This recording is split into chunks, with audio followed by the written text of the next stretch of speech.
la química. Bienvenidos a una sesión más de la unidad de aprendizaje Estructura de la materia y enlace químico, en la cual estaremos abordando temas de la unidad 3, enlace metálico.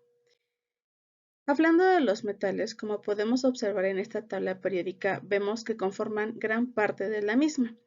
La palabra metal proviene del prefijo griego metalon, que utilizaban los griegos para describir las excavaciones mineras que involucran la reducción de los iones al metal elemental con un número de oxidación igual a 0. Esto ha generado que obviamente tengamos una gran cantidad de metales como elementos dentro de nuestra tabla periódica. Los metales tienen diversas propiedades físicas, dentro de las cuales podemos mencionar al brillo metálico, sólidos a temperatura ambiente, aunque en este sentido podemos encontrar algunos que se pueden encontrar en estado líquido, como es el caso del mercurio, pero generalmente son sólidos. También son maleables, es decir, tienen la cualidad de deformarse para formar láminas. Como ejemplo tenemos al plomo o al hierro, que se deforma para formar utensilios o algunas otras herramientas. Son dúctiles, es decir, presentan la capacidad de deformarse sin romperse y en este caso incluso obtenerse algunos hilos delgados. Tienen un punto de fusión alto, generalmente arriba de 600 grados centígrados e incluso hasta 3000 o más allá de 3000 grados centígrados. Alta conductividad eléctrica. También presentan conductividad térmica. Otra característica de los metales es que son densos, es decir, son pues más pesados que otros elementos o algunos compuestos. Y la otra es que tienen una alta dureza, es decir, presentan cierta resistencia a la abrasión. Bien, para explicar todas estas propiedades físicas, podemos mencionar el enlace metálico, el cual puede ser explicado mediante dos modelos. El primero es el modelo del mar de electrones. En este nos indica que en los metales los electrones de valencia de todos y cada uno de los átomos de la red se encuentran deslocalizados y compartidos por todos los núcleos de la misma red, asegurando así la cohesión de la estructura cristalina. Los electrones entonces van a circular de manera libre a través de esta red, constituyendo una nube electrónica que neutraliza la carga positiva y mantiene unida a la red cristalina. Esta es la razón que explica las propiedades de conducción térmica y eléctrica que presentan los metales. Un modelo que ayuda a explicar las propiedades de los metales es la teoría de bandas, la cual considera los electrones de valencia de cada uno de los elementos. Esta teoría es muy similar a la teoría de orbitales moleculares, donde generalmente encontramos a los orbitales enlazantes de mínima energía en la parte inferior y conforme vamos incrementando en cuanto a los orbitales antienlazantes que requieren más energía, los vamos colocando en partes superiores. Aquí es importante mencionar que las diferencias de las energías van a depender del grado de solapamiento entre los orbitales atómicos. Como podemos ver en el ejemplo entonces, generalmente los orbitales de menor energía pues corresponden a los que se encuentran llenos y conforme vamos yendo o subiendo en cuanto a los niveles energéticos pues vamos encontrando bandas vacías y lo que aquí llama la atención es pues justamente este solapamiento que se da que permite o genera diferentes características en los metales. Este solapamiento se refiere al conjunto de orbitales moleculares que están muy próximos en energías. Sin embargo, estas se encuentran separadas entre sí mediante algunos espacios energéticos a los que no les corresponde ningún orbital molecular. Como tenemos aquí en esta imagen, tenemos bandas y entre ellas encontramos algunos espacios o huecos que conocemos o que llamaremos como la banda prohibida o el espacio prohibido. Para poder entender de manera adecuada este modelo de bandas, es necesario recordar que tenemos dos tipos, la banda de valencia y la banda de conducción. Generalmente la banda de valencia se encuentra totalmente llena con los electrones, como lo observamos en la imagen, mientras que la banda de conducción puede estar bien parcialmente llena o vacía de electrones.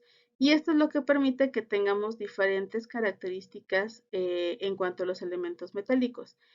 Tengamos algunos que son metales, algunos son semimetales, algunos son semiconductores o bien pueden algunos ser aislantes. Vamos a definir a continuación algunas características de cada uno de ellos. Para comprender mejor las propiedades y características de los metales, podemos tomar como base a los metales alcalinos, los cuales tienen su última banda o su banda de valencia parcialmente llena de electrones. Esta solapa de manera importante con la banda de conducción, es decir, la banda que está parcialmente vacía o bien vacía. Y bueno, este solapamiento es lo que va a permitir la conductividad eléctrica y también la conductividad térmica del elemento metálico. Una característica importante a resaltar es que la conductividad eléctrica de los metales disminuye con la temperatura. Esto porque a pesar de que los electrones tienen mayor movilidad con el incremento de la temperatura, su red cristalina vibra también con mayor intensidad y en ciertos momentos puede perder su periodicidad o bien se puede modificar temporalmente, lo cual pues obviamente no va a beneficiar en absoluto a este mecanismo de conducción. En cuanto a los semimetales, es importante mencionar el solapamiento que existe entre estos, porque a diferencia de los metales es ligeramente menor. Es decir, en este caso, la banda de valencia que contiene los electrones apenas si alcanza a estar en contacto con la banda de conducción. Entonces se dice que existe un ligero solapamiento entre los mismos y pues eso hace que el comportamiento de estos materiales, como el caso del arsénico, antimonio, bismuto y algunos del grupo 15, pues sea entre metálico y no metálico, por lo tanto, pues obviamente se consideran como semimetales. En cuanto a los semiconductores, podemos observar que empieza a haber ya una separación entre la banda de valencia y la banda de conducción, es decir, aquí ya no existe solapamiento entre estas dos bandas y empieza a existir lo que llamamos como banda prohibida, un espacio entre estas dos. Estos, sin embargo, presentan la característica o peculiaridad de que su conductividad aumenta con la temperatura. En este caso, mencionamos que la concentración de los portadores de carga, es decir, los electrones en la banda de conducción y los espacios en la banda de valencia, aumenta con la temperatura y con ella aumenta también la conductividad. Hablando de los semiconductores, tenemos dos tipos, los intrínsecos y los extrínsecos. De manera particular, en el caso de los intrínsecos, tenemos una red cristalina conformada por átomos del mismo elemento, los cuales al aumentar la temperatura genera que entonces los electrones adquieran más energía térmica y se liberen de estas capas, creando entonces vacantes en los enlaces entre estos átomos. Estos vacantes o huecos son ocupados por electrones libres, generando una nueva vacante que va a llenarse con otro electrón libre, el cual va a dejar otra vacante, por lo que este espacio de vacante se va a transferir entre una posición y otra. En el caso de los semiconductores extrínsecos, estos van a ser dopados con impurezas específicas que van a modificar sus propiedades eléctricas. La palabra dopaje se refiere a que dentro de la red cristalina vamos a encontrar la presencia de algunos otros elementos diferentes de los que conforman la mayoría de esta red. Y en este sentido podemos tener dos tipos también de semiconductores extrínsecos. En cuanto a los tipos de semiconductores, están los tipo N. En estos es importante observar la imagen. Tenemos nuestra red cristalina de átomos tetravalentes, como es el caso de silicio o de germanio, pero dentro de ella encontramos algunos otros elementos diferentes que generalmente son pentavalentes, como es el antimonio, el fósforo o el arsénico, los cuales se conocen como átomos donadores de electrones. ¿Por qué? Porque al entrar dentro de la red y unirse a los átomos de silicio vecinos, pues comparten 4 de sus 5 electrones de valencia. Por lo tanto, este último electrón que no se encuentra unido a nada pues queda débilmente unido a su átomo del que proviene. Esto hace que se requiera pues poca energía para que este electrón se pueda mover a través de toda la red cristalina, eh, liberándolo, es decir, permitiéndole pues obviamente mejorar las características conductoras. ¿Por qué? Porque provocamos que haya un incremento de electrones en la banda de conducción y entonces ahora va a haber más electrones en esta banda. Por lo tanto, la corriente de electrones va a ser la principal corriente en este tipo de semiconductores. El otro tipo de semiconductores son los tipo P. En estos, a diferencia de los anteriores, tenemos en lugar de átomos pentavalentes, son átomos trivalentes, como lo es el caso de boro, aluminio o germanio, los cuales se van a conocer como átomos aceptores de electrones. ¿Por qué? Porque al solo tener 3 electrones de valencia y estar rodeados de 4 vecinos, pues va a haber uno con el cual no van a estar compartiendo estos electrones, generando impurezas o huecos dentro de la estructura. En este sentido, estos átomos generan que haya un incremento de estos huecos en la banda de valencia.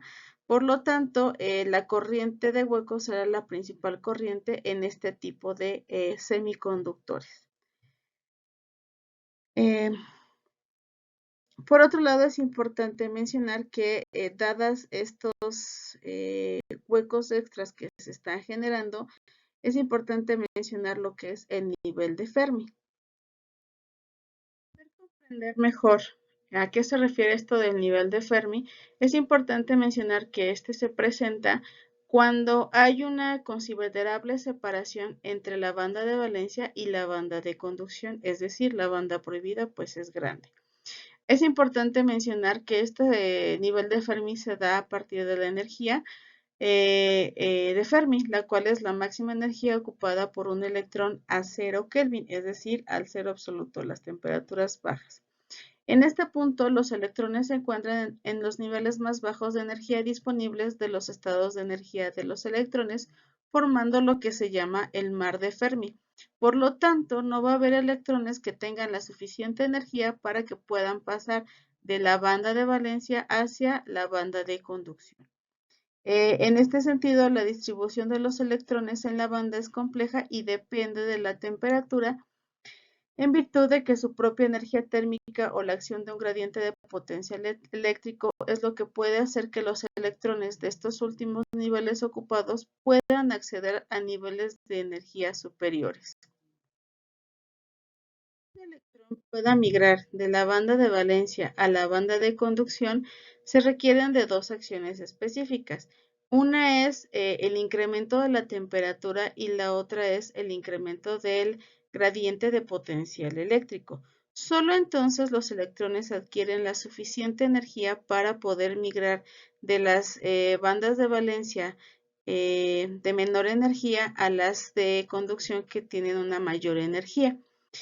Obviamente a expensas de que los niveles inferiores, los de la banda de valencia, pues comiencen a despoblarse. En este sentido, es importante mencionar que ningún electrón puede estar por encima del nivel de Fermi a 0 Kelvin, pues no tiene energía y no hay estados de energía disponibles en el espacio de la banda. Sin embargo, a altas temperaturas, algunos de estos electrones pues, pueden alcanzar la banda de conducción y contribuir a la corriente eléctrica. Finalmente tenemos a los aislantes, los cuales pues ya sabemos que no conducen la corriente eléctrica, y como ejemplo podemos mencionar a los materiales cerámicos. En ellos podemos observar que la separación energética entre la banda de valencia y la banda de conducción es considerablemente grande, tal que los electrones de valencia en estas bandas completamente llenas no pueden pasar hacia hacia las bandas de conducción que están vacías, porque pues no rompen esa diferencia entre la banda de conducción y la banda de valencia, generando pues entonces a los materiales aislantes. importante a destacar dentro de los metales es su polimorfismo o bien alotropía. Recordando que la alotropía no es otra cosa más que tener diferentes estructuras cristalinas de un mismo elemento, las cuales pues van a depender de las condiciones de presión exterior y temperatura. Por dar un ejemplo, podemos hablar aquí del hierro, que como podemos observar en esta imagen, les muestro las diferentes transiciones o características en las que podemos encontrar su estructura cristalina dependiendo de su temperatura. Así pues, tenemos lo que son las transiciones de fase o las transformaciones entre las diferentes variedades polimórficas.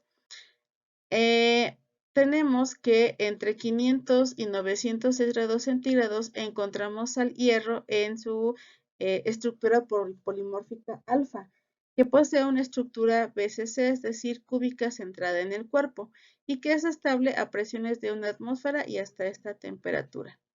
Posteriormente, arriba de los 906 y hasta los 1401, encontramos al hierro en su forma gamma, el cual presenta ahora una estructura cristalina cúbica centrada en las caras.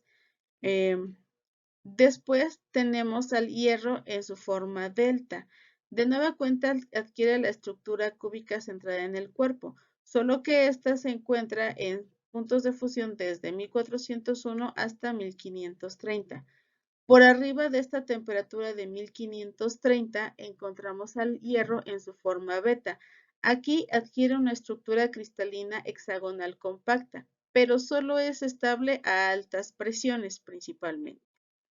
Entonces, estas transformaciones polimórficas no son tan simples y sencillas como un cambio de estado por cuestiones de temperatura, sino que son más complejas y lentas, y solo un tratamiento térmico lento y cuidadoso consigue que estas transformaciones de fase se realicen de manera satisfactoria. Finalmente, hablaremos de las aleaciones. Estas se presentan cuando dos metales fundidos se mezclan. Generalmente lo hacen porque forman una disolución homogénea que al enfriarse forma una fase sólida. Sin embargo, si no se cuida este proceso podemos tener algunos problemas durante el mismo.